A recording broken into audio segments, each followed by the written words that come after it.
What's going on, everybody? Today is Tuesday, September 5th. You're watching the Daily AI Show live, and thank you so much to Jimmy, Andy, and Beth for holding down the fort yesterday while some of us were off for Labor Day here in the States and Canada. But we got most of us back today. I think Carl's still on vacation, but we'll probably be back later this week or tomorrow. And today's topic is all about got the music set on. There we go. It's all about the flaws of AI. So obviously we love to talk. We're all, I would say, bullish in a lot of ways on this show about what AI can do. Obviously, we all have a personal, invested interest in seeing AI be a large part of the future of business and everything else. But that's not to say that we're not all very, very, very aware of a lot of the faults. So we're talking about today about things like copyright information, bias, accountability issues. We're talking about the AI not necessarily having outdated information. I'll even throw one more in there.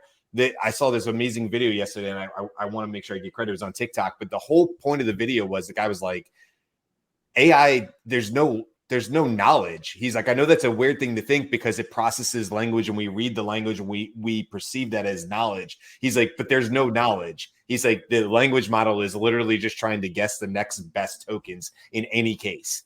And that comes back to us in language and we perceive that as knowledge. He said, but there's no knowledge there. And I thought that was a really interesting thought. So I'll kind of open it up to the group here on any one of these topics, but there's certainly a lot of areas where AI leaves a lot to be desired and a lot of gray area. So let's talk about it. I can't believe I haven't pushed back within the first 10 seconds. So sorry, Aaron. I'm sorry, but I've heard that before, and I tend to. I agreed with it, the whole idea that it's guessing, but that's exactly what a human brain does. And I've been watching lots of videos on very, very detailed videos recently about how language models operate and how they understand the complexities of the human language and how words work together. So yes, it is predictive. Obviously, GPT stands for generative pre-trained transformer. So you're generating words based on the technology, but that's exactly, they modeled it after the human brain. And so the human brain, I want to reinforce what you're saying, Robert. Yeah. You're absolutely right. There is no disputing. There's a huge store of knowledge that's been instilled somehow into this neural network. And while it may not be rote, it's not rote knowledge. You can't go into the neural network and say, here's where the little perceptron is that has this factoid. It nonetheless can assemble those things through its predictive capabilities, just like you can. Right. So my argument to people who are like, whatever their comment is, I say, well, it can imitate it just as good. So it's almost like the Turing test all over again. Like if it can imitate it good, then how is it not knowledge? And it's obviously a philosophical question. It's like a rabbit trail kind of conversation. But if it can imitate knowledge, then isn't it knowledge? Because if you can't tell the difference. So anyway, this leads into the question of hallucination, which is like, well, if there's a gap in the training where there's just not enough density of knowledge, I'm going to use that term, that's been captured somehow in the neural network, which is trillions of parameters, right? If it's not been captured, then because it's just doing prediction, it's going to predict something that it doesn't have enough basis for. And that's the foundation of how a hallucination happens. Sure. Yeah. Or could we say that if it's trained on a lot of poor data, then it's going to give predictions back? And tell me if I'm wrong on this, but the way I would think about it is if it's got a lot of incorrect data, then it's just as likely to predict the next token set of words based on that incorrect data. Why would it know any differently? Do I have that wrong? Do I have that right? No, that's right. In a smaller set, like, some of the large language models are you can get in different sizes of parameters, right? Here's the 7 billion parameter model. Here's the 500 billion parameter model, and here's the trillion. The only difference is that they've basically created many, many more layers in the neural network, and they've fed it a lot more information. So in the totality of the information that's collected, there's less bad influence data, right? It's not a narrow or gappy kind of training. And so you have a much more competent LLM. Right. Okay.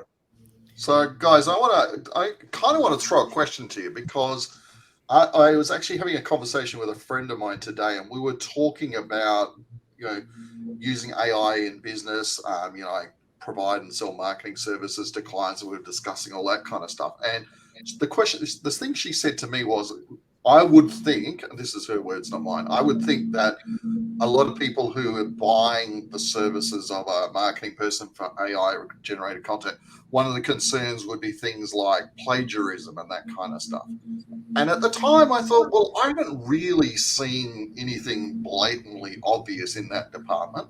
But I just want to throw it over to you guys. What do you have you encountered anything like this, or any of that sort of stuff? Because I think there's my thought at the time was that I don't think it's a big deal, but maybe I'm wrong. So I'm interested to hear what you guys have got to say on that one. Well, I can add two to this. One, there's a national story about this, I'll talk about in a second. But also, I will tell you, I've even run into it a little bit, Aaron, with setting up these shows. So as you guys know, but maybe not everybody else is, before the show, obviously I'm trying to, we come up with the topics collectively, but then there's some show notes that are going to go, they're not the notes, they're like what we think we're going to talk about today, like today. So it goes on a LinkedIn post or whatever. It says, hey, this is what we think we're going to talk about today.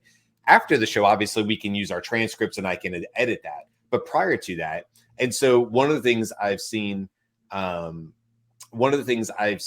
is that it will give me the source link, which is really, really helpful in GPT-4. And when I'm using is it Copilot? One of the internet plugins, but it will give me a very convincing list of things that you could talk about in a show.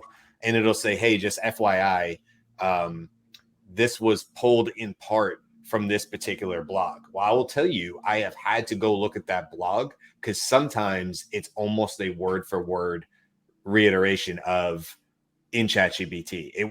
It's sometimes, I will tell you, I get a little bit I'm not going to use the wording from ChatGPT, because when I go look at the blog and I do my trust but verify and put the human back into the feedback loop, I'm finding that it's almost exactly the words from it. And so that's interesting, because that suggests that if you're using Web Pilot, I think is what it's called, or a scraper as context injection, then you increase the risk of plagiarizing insofar as the output will be based on stuff that's now in memory, and that could be rote. It could be a rote recitation of what it just scraped.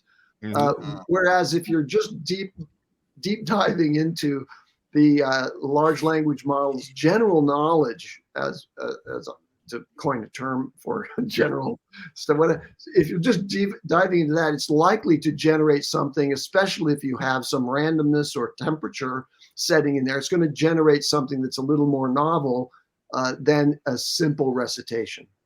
Well, and I think you got using custom functions, right? They introduced that a few weeks ago, is put in your line that says, make sure that any response is rewritten to be unique. That might just be a safety feature, or that may be something that can be built into, the next version or something like that.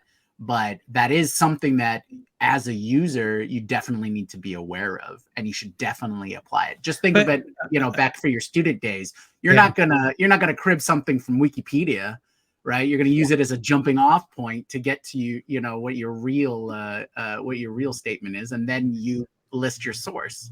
So I don't remember the old apply that. There was old rules back in the day. I don't remember them from college or high school, but like what constitutes plagiarism? Like how much do you have to change of a sentence for it to be your own? I'm sure there's rules about that. I don't remember. I'm curious if it did actually change enough of that, even though it sounded like it looked like it was almost identical. Did it change enough for it to not be considered? I don't know. That's just a question I thought I'd throw out there. Well, there's plagiarism rules, and then there's the sniff test, right? So like we're wanting to be also sniffable. I guess is what I want to say. The other thing that I'm thinking of is that what AI introduces is speed and exactness, right? So like I remember having to write in the style of Fitzgerald or somebody, right? Like we were assigned to immersing enough in someone's style that we could imitate it. Right. But that happened over a semester or a series of weeks. It was not. Thanks for that. Just trying to help. Stay tuned for our merch coming. Yeah, there's merch. Good idea. Stay tuned for our DAS merch coming soon.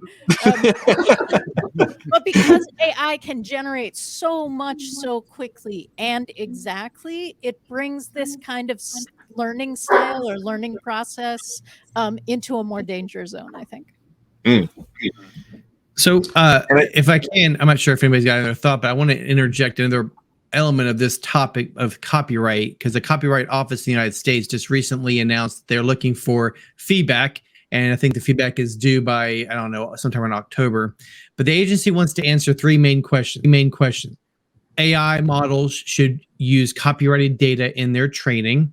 Number two, whether AI generated material can be copyrighted even without a human involved, which is a very important distinction, because I was always under the impression if I'm the prompter that I think a human was involved, but they're saying even if it, like as an API and it's automated, even if that is not involved. So that's a very important question. And how copyright liability would work with AI, which is interesting because now they're talking about publicity and unfair competition laws, especially in the context of AI Drake, or being able to put together a fake avatar of a celebrity and use that to sell products.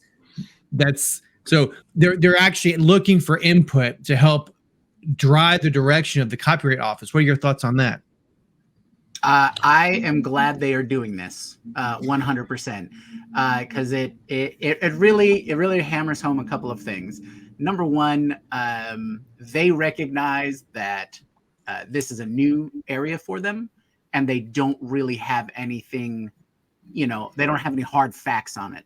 They don't have any hard rulings on it. Even if you look at their guidelines that they released back in March, it really was just a blanket statement to cover any rulings that come across them, right? Number one, they still say it's used case by case.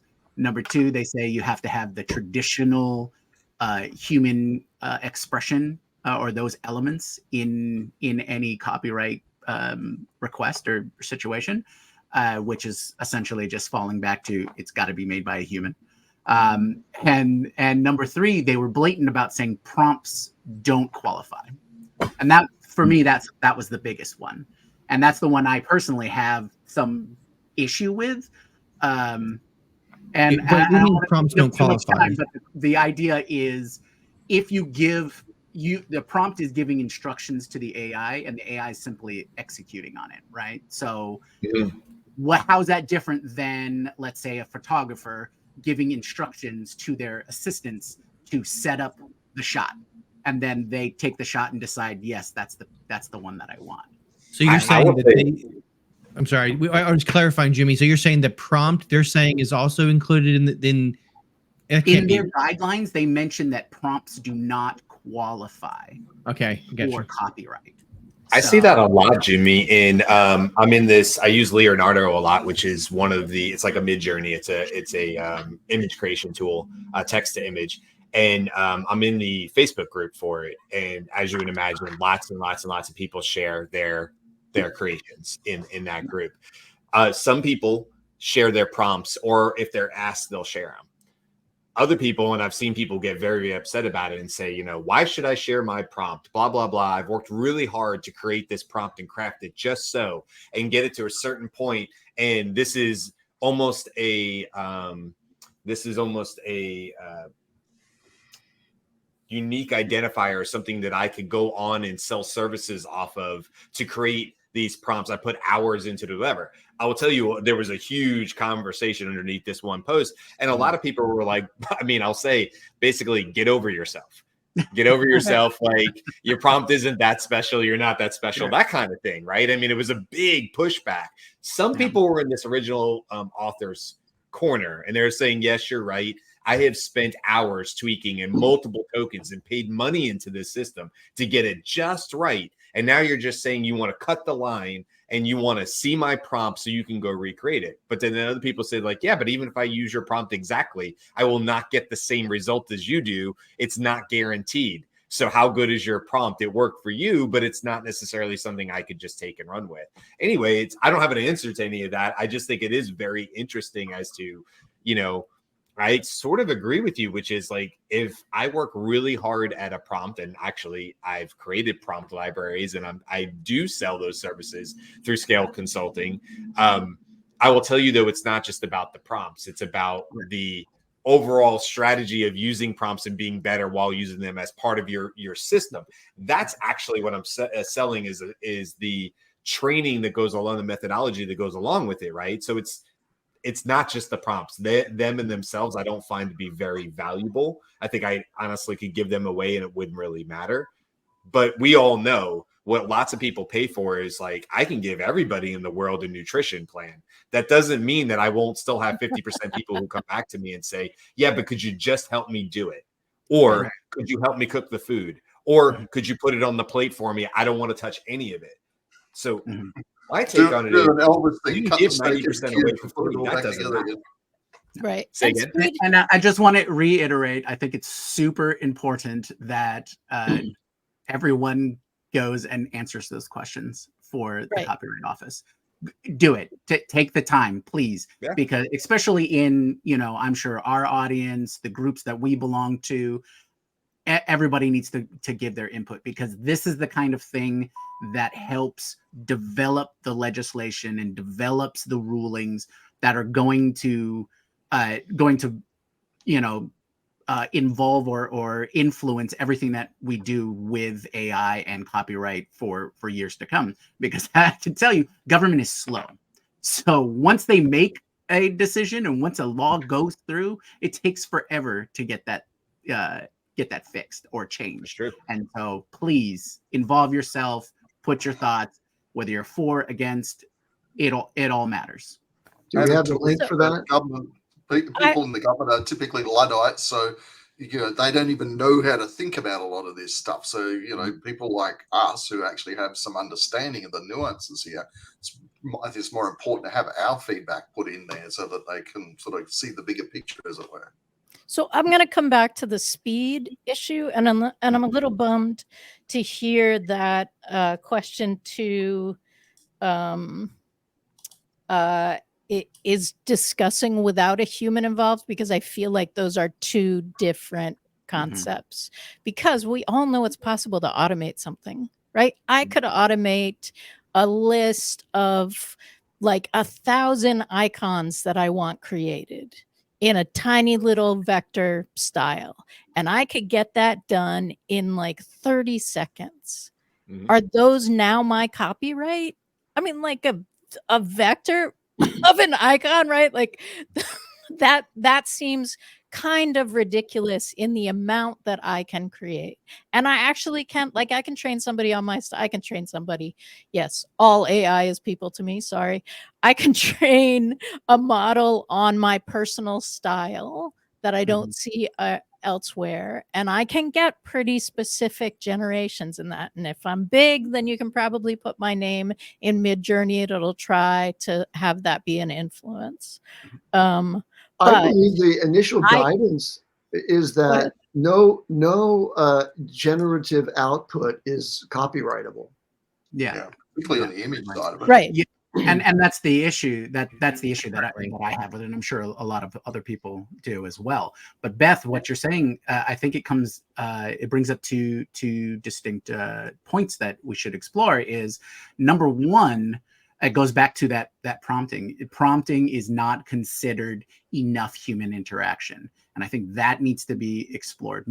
I understand that when you say logo of cat, You know, that doesn't seem like enough interaction. But when you say the cat must look like this, it must be this old, it must be in this environment, it must have this lighting, I want the color of the fur to be this way, and it has to have these style implementations that you and I've given you that I've given you 10 complicated images of my physical creation, or I've created something. What I do, we did a show on Midjourney. I refer to as digital improvisational collage or improvisational digital collage, depending on which word I say first. It should be a thing. Sorry. But I do I go between Procreate and Midjourney so that there is a little bit more interaction. I predict that that kind of thing, the prompt, the clever, creative ways that you can generate something, more sophisticated than another person, is going to fall into the area of trade secrets, trade secrets, not copyright, which shouldn't be confused with it, right? Because there is a big difference between patents and copyright, trade secrets, trademarks, and those kinds of things. And I've been learning that over the last year myself to make sure that I understand each of those things. But I just want to cover that second point, and Beth, to exactly what you were saying, is like generating 1,000 images or whatnot. And it's the prevailing thought that it has to be hard for it to be valuable, which I think is a big paradigm shift, right? We got to get out of this thought that, oh, I worked for X amount of hours, so that's what the value is. The value isn't that. The value is what it contributes to the end result, right? If I help somebody make $10 million, then my contribution should be part of that. It shouldn't be, oh, I worked for 10 hours, so it's only this much. Because of AI, that's going to shift everything, because I can do things in 4 hours instead of 40. But because I have advanced tools and I can produce the effect that that scope of work that you're asking for, I only spent 4 hours, so that's now worth less. Well, right? I mean, look, we've been seeing this for years, right? Andy Warhol, and the soup cans, the Campbell soup cans, and almost getting to a mass production. And well, is that the same thing? Is that still valuable? I mean, I go back to like the artist, or maybe Beth, you can answer this since you do like improv and you do that kind of stuff. If somebody came to you and said, you found out today that somebody had been sitting in the back of the room, unbeknownst to you, recording every single improv that you were a part of for the last, let's say, 3 years, and that amounted to hundreds of hours worth of audio or something like that, and that had been fed into a language model, is that a problem? Is that a problem for you personally? I'm just curious, does that bother you that somebody might be able to theoretically go in and ask prompts and say, give me an improv skit, and it could be very close to something that you feel like you would have created out of your blood, sweat, and tears over years and years? So this is a great example. This is a great example because improv is not created alone. So you can take my stuff and you can take the scenes that I've been in, and improv is kind of a special thing. Like, it will not affect my ability to entertain an audience in the future. Sure. You might learn, but if you try to produce that as a recorded thing or that kind of stuff, I also think we've sort of gotten away from the plagiarism in a written context, and now we're sort of talking about what happens visually. And I think those are slightly different, and also just really interesting to note that that's where we've moved, because so much of what we're dealing with AI is language trained, and the image training is both different and not as widespread, not as well used, not as understood, that kind of stuff. Well, you're gonna push back? I'm getting ready. I think it's becoming. I mean, if you use Midjourney, most people using it, I would say maybe 25%, do it in the style of, because they want to mimic. They want a t-shirt logo on the style of a famous minimalist line artist, right? I was looking on Leonardo yesterday and seeing lots of those pop up. So I think that again, it goes back to the conversation of are they derivative? Are they plagiaristic? I think that if I was able to read the whole internet and then regurgitate a book, that kind of looked like a Edgar Allan Poe because I liked him the most? Is that going to be that's derivative, right? So how is any of these outputs, whether it be visual like a Midjourney or a output like a ChatGPT, I'm really leaning into the derivative. Everything is derivative, which means it's not copyrightable. Which means the output, though, which is the other question, is if I want to use this tool to create some IP for my company, that's the other question that I'm really struggling with. Is that output? I want to own this and have it protected. I should be able to say I went through the process to use AI to do that. If you want to go through the process to make it do exactly the same as me, go for it. But the product will probably even be different. You've seen that. You do the same exact prompt 5 times, you don't get the same thing because there's drift. Because there's temperatures, they're not the same. So you're not going to get the same output. So I don't know. I'm rambling. I don't think we can base the law on the fact that it's not good enough yet. Right? Like that's not a future thinking situation. So let's move from law to just what's ethical and what's a misrepresentation of your own creative output. So I want to draw attention to some really big next get rich quick schemes that are being marketed by some of the biggest names in the business. And I'm going to specifically reference Trey Smith and Tony Robbins and, Grazioni or whatever. They're pitching to their audiences that each individual member of the audience has some unique gift of knowledge that can be delivered to the world and will be remunerative to them. They can make tons of money. The ads for Trey Smith are, hey, we made $30,000 last week on this book that I generated in 15 seconds, that sort of thing.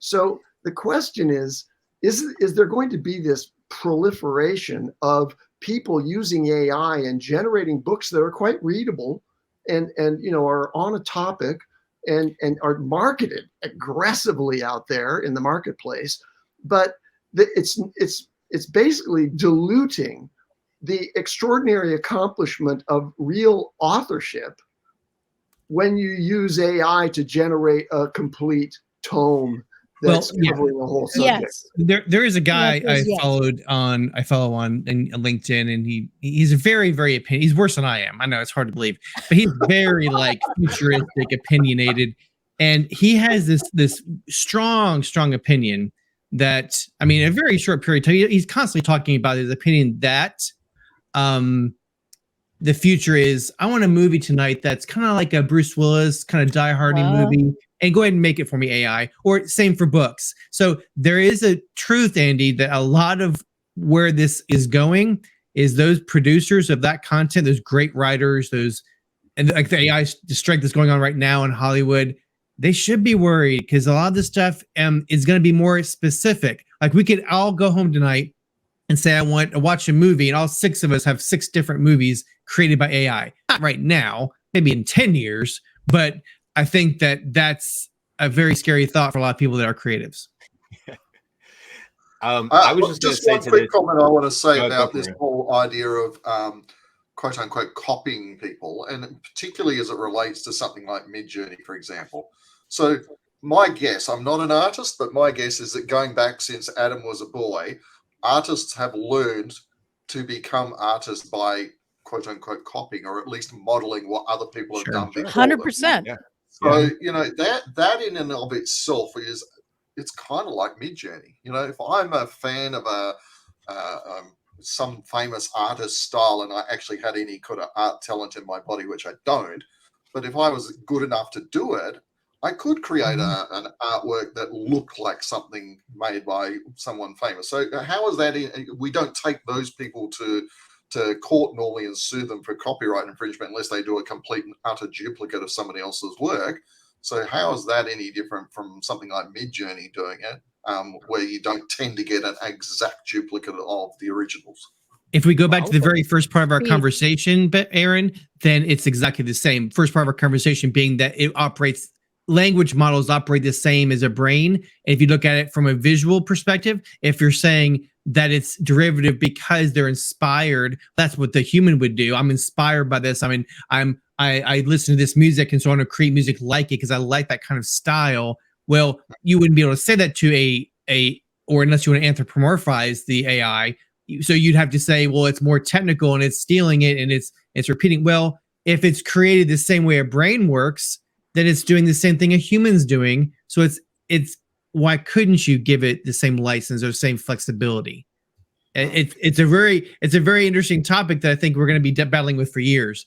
Brian, you had a pushback on something. What was it? I do back on Andy's thing. Now I'm too down. I'm too backwards. But what I was going to say is, I think Ed Sheeran just went through this. We saw the copyright laws where he's like, I'm sorry, you can't copyright GCD on a guitar, right? You like at a certain point, GCD has written thousands, and many of them are very, very famous songs, and they're written on GCD. Some were up or down the fret line, depending on where they threw the capo and what tone they sang in. Yet we're all perfectly okay with that. And I guess this is sort of my rollback to what Andy said. I will just say this as the consumer, and I know Google has taken this stance as of right now, and I agree with it, which is, hey, does it diminish what the person went through, the true artist who toiled over it, or who maybe went through personal pains or sat on top of a mountain in a diaper or something like that to write this book? Am I more impressed with the book and what it does for me because I know they did that? Do I care that Tom Cruise does his own stunts and that makes me want to see the movie? No. All I care about as the consumer, not the creator, but as the consumer, is, did it entertain me? Did it educate me? Did it inspire me? Did it do all three of those? Did it move me in some way? I will tell you, I don't personally care if it was 100% created by AI, human plus AI, or otherwise, because to Robert's point, when I sit down to Netflix and I'm looking for a passive, just melt into my couch, don't want to think for the next hour, honestly, I don't care if it was AI in the previous 30 seconds. If it suits my needs, I'm totally fine with it. That's just me. So I just wanted to throw that out there because I think that is, we can all say we care a lot until we get exactly what we want. And then we go, oh, we don't really care that much. And I agree that if I was an author, a writer, an actor, an actress, I would have serious issues with this as the performer. But if I'm just talking about the consumer, it doesn't bother me. So I don't know if that's a good one to end on. Anybody else want to throw anything else out there? Otherwise, we can wrap it up for today. Oh, there's so much to say. Come back. Come back to another audience. Comment, say that, let us know if you want more on this, and we'll do a deeper dive. Yeah, I think we got to like 2 out of about 10 comments. Yeah, it's always the case. I know Robert said right before the call, he said, oh my God, there could be a show on every one of these topics. And that's absolutely right. Maybe we should do a 45-minute show. And then we'll be at an hour show. Let's stay at our 30. Comment if you want us to talk more. Yep. And then we would have, before you know, we'd have 3-hour shows and stuff like that. No, I'm down for it. Once a week, though. 30 minutes always means we have more to say. We always have more to say. So make sure you guys come back next week, or this week, rather, not next week. Come back this week, the rest of this week, Wednesday, Thursday, Friday. We got lots more topics to talk about. As always, you can find out what those topics are, if you like, by going over to our LinkedIn page for the Daily AI Show Live. It's got all the events set up for this week, so you can go check those out. Maybe you're interested on Thursday or Friday's topic or whatever, or come back and listen every single day. You can also find us on replays on LinkedIn. You can find us on YouTube. You can start to find us on TikTok now, and you can also find full show audio and video replays on Spotify. So we're getting out there, we're getting around. Appreciate all the support. And with that, we will say goodbye for today, and we'll see y'all tomorrow. Ciao. Happy Tuesday.